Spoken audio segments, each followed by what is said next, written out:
ल है गाइस, हामीले चाहिँ पछि हिउँदामा खानको लागि यो मुलाको मस्यौरा बनाएर राखेको कस्तो छ हेर्दिनुस् त। पछि हिउँदामा बनाएर खानुपर्छ। कति मिठो हुन्छ भने कति मिठो। यो चाहिँ मुलाको चाना काटेर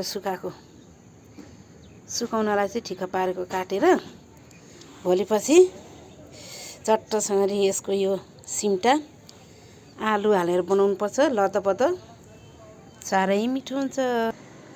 यो चाहिँ हाम्रो बारीको साग हो है गाइस।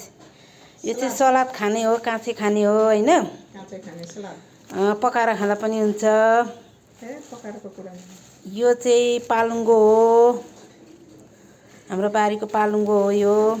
हेर्नुस् पालुङ्गो साग कस्तो छ।